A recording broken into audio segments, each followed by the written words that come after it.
Hello dear students, welcome to Blogbuster. আমি তোমাদের Sukumar sir. আজকে আমি আবার চলে এসেছি তোমাদের ক্লাস 10 এর প্রয়োগের সাজেশন নিয়ে।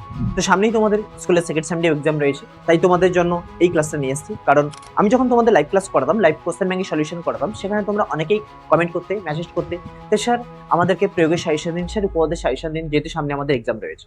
আর আমি তোমাদের কথাও দিয়েছিলাম যে হ্যাঁ, তোমাদের জন্য আমি প্রয়োগের সাজেশন নিয়ে আসবো। অঙ্কের সাজেশন বলে সামান্য কিছু হয় না, বাট ইম্পর্টেন্ট কিছু প্রয়োগ থাকে যেগুলো অবশ্যই করতে হয়, আর যেগুলো করলে পরীক্ষায় কমন পাওয়ার চান্স থাকে, তাই না?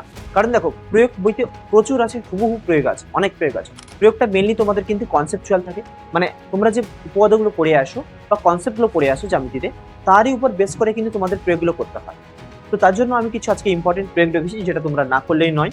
আর সেই প্রয়োগগুলো কোন কোন চ্যাপ্টারে, সেটা হচ্ছে তোমাদের বৃত্তের স্পর্শক সংক্রান্ত উপপাদ্য এবং সদৃশ্যতা চ্যাপ্টারে। তো চলো আর দেরি না করে এবার আজকের ক্লাসটা শুরু করা যাক। তাহলে আজকে ফার্স্ট যে প্রয়োগটা আমি তোমাদের জন্য রেখেছি, সেটা হচ্ছে তোমাদের কোষে দেখি 15 এর পাঁচের দাগের প্রয়োগ।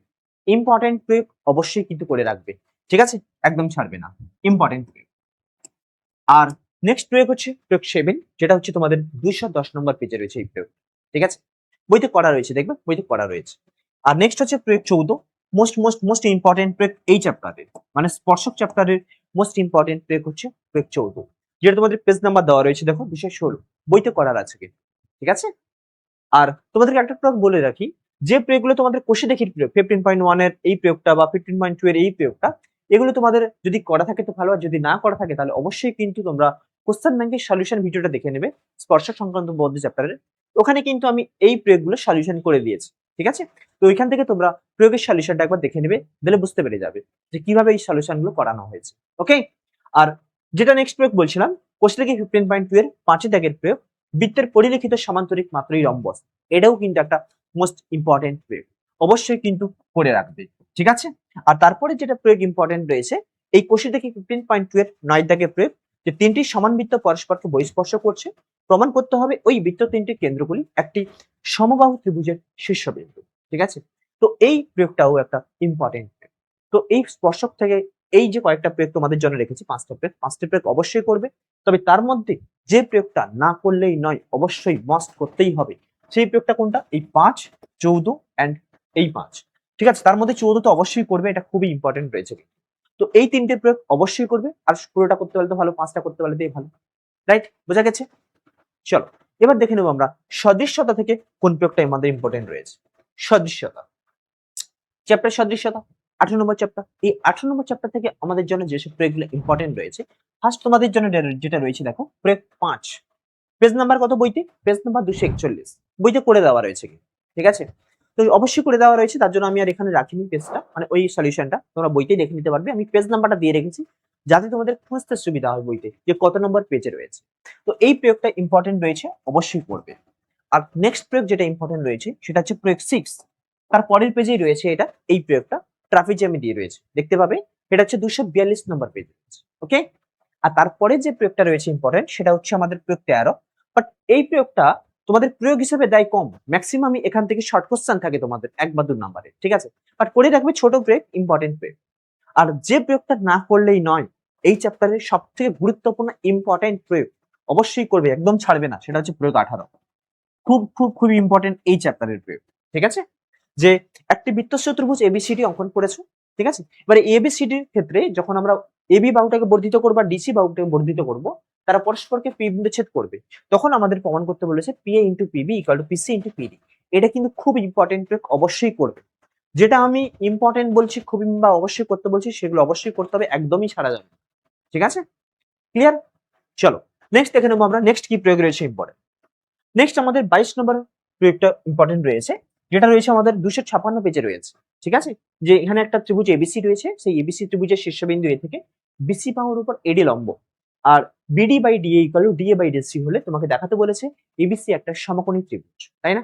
তো এইটাও কিন্তু ইম্পর্টেন্ট একটা প্রয়োগ, অবশ্যই করে রাখবে।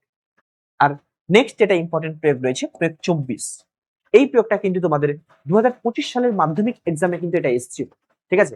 বাট তবুও তোমাদের জন্য এটা ইম্পর্টেন্ট রয়েছে, অবশ্যই করে রাখবে, রাইট? এই প্রয়োগটা এটাও ইম্পর্টেন্ট রয়েছে। আর তারপরে যে প্রয়োগটা রয়েছে মোস্ট ইম্পর্টেন্ট, সেটা হচ্ছে তোমাদের কোষে দেখি থেকে কোষে দেখি 18.4 এর 5 দাগের প্রয়োগ। এটাও একদমই ছাড়বে না এই চ্যাপ্টারের মোস্ট মোস্ট মোস্ট ইম্পর্টেন্ট প্রয়োগ, খুবই গুরুত্বপূর্ণ একটা প্রয়োগ, যেটা হচ্ছে 5 এর দাগের অঙ্ক। 18.4 এর 5 এর দাগের প্রয়োগ একদমই ছাড়বে না, অবশ্যই করবে। যে একটা সমকোণী ত্রিভুজ এবিসি, তার এই অ্যাঙ্গেলটার সমকোণ, আর এ পয়েন্ট থেকে অতিভুজ বিসি এর উপর এডি লম্ব। ওকে, দেন তোমাকে দেখাতে বলেছে দুটো ত্রিভুজের ক্ষেত্রফলের অনুপাত, মানে ত্রিভুজ এবিসি ও ত্রিভুজ এসিডি এর ক্ষেত্রফলের অনুপাত BC square by AC square, মানে অ্যাকচুয়ালি তাদের বাহুগুলোর বর্গের অনুপাতের সমান। তো এটাও কিন্তু একটা ইম্পর্টেন্ট প্রয়োগ রয়েছে, অবশ্যই করে রাখবে, ছাড়বে না। আর এই প্রয়োগটা যদি তোমাদের করা না থাকে বা জানা না থাকে, তাহলে অবশ্যই তোমরা আমার কোশ্চেন ব্যাংকের সলিউশনের যে ভিডিওটা রয়েছে সদৃশ্যতা, সেটা দেখে নিও, ইউটিউবে রয়েছে, সেটা দেখে নিলে সেখান থেকে তোমরা এই প্রয়োগটা দেখতে পাবে, ওখানে আমি করিয়ে দিয়েছি, ঠিক আছে। আর এর আগের যে ভিডিওগুলো, মানে কোশ্চেন ব্যাংকের সলিউশন ভিডিও যেগুলি তোমরা না দেখে থাকো, তাহলে ওইটা দেখার জন্য ইউটিউবে ভিজিট করবে। আমাদের যে চ্যানেল রয়েছে বঙ্গমিস্ট্রি 910, বঙ্গমিস্ট্রি 910 চ্যানেলে যাওয়ার পর সেখানে প্লেলিস্ট সেকশনে যাবে, আর প্লেলিস্ট সেকশনে যাওয়ার পর কোশ্চেন ব্যাংক সলিউশনের প্রত্যেকটা ভিডিও কিন্তু ওখানে করা আছে, ওখান থেকে তোমরা দেখে নিতে পারবে প্রত্যেকটা ভিডিও। ওকে, তোমাদেরকে একটা কথা বলে রাখি, এই যে আমি ক্লাসটা করাচ্ছি বা এই যে প্রয়োগের সাজেশনটা দিচ্ছি, তোমরা যদি পিডিএফটা পেতে চাও, এই ক্লাসে পিডিএফটা পেতে চাও, তাহলে অবশ্যই তোমরা প্লে স্টোর থেকে আমাদের অ্যাপটা ইনস্টল করে নেবে, মানে রেজিস্টার করবে। রেজিস্টার করার পর যখন লগ ইন করবে, ঠিক এরকম একটা ইন্টারফেস দেখতে পাবে, যেখানে নিচে ডান দিকে কর্নারে কমিউনিটি সেকশন দেখতে পাবে। আর কমিউনিটি সেকশনে ক্লিক করার পর তোমরা দেখতে পাবে উপরে লেখা থাকবে ফ্রি ক্লাস 10 স্টুডেন্টস গ্রুপ। এখানে আসার পর দেখতে পাবে জয়েন দ্য গ্রুপ, এখানে ক্লিক করবে। দেন তোমরা জয়েন নাও অপশন দেখতে পাবে, এখানে ক্লিক করবে। আর এখানে ক্লিক করার পর তোমরা এরকম একটা গ্রুপে জয়েন হয়ে যেতে পারবে, যেখানে তোমরা প্রত্যেকটা ক্লাসের আপডেট পাবে এবং তার পাশাপাশি ক্লাসের পিডিএফ তোমরা এই জায়গাটায় পেয়ে যাবে। তো এইটুকুই হচ্ছে আমাদের আজকের প্রয়োগের সাজেশন তোমাদের দিয়ে দিলাম। তো এই প্রয়োগগুলো অবশ্যই করে রাখবে, যেগুলো বললাম মোস্ট ইম্পর্টেন্ট সেগুলো তো অবশ্যই করবে, আর যেগুলো ইম্পর্টেন্ট বলেছি সেগুলো করবে, আর সবটা করতে পারলে তো খুবই ভালো, তাই না? তো অবশ্যই করে রাখো, আশা করি এগুলোর মধ্যে থেকে তোমরা এক্সামে কমন পেয়ে যাবে তোমাদের সেকেন্ড সামেটিভ এক্সামে। ওকে, ক্লিয়ার? তো চলো, আজকের ক্লাসটা এখানেই আমি রাখছি, দেখা হবে তোমাদের সাথে আবার অন্য আর একটা ক্লাসে। আজকের জন্য এটুকুই, চলো সবাইকে টাটা।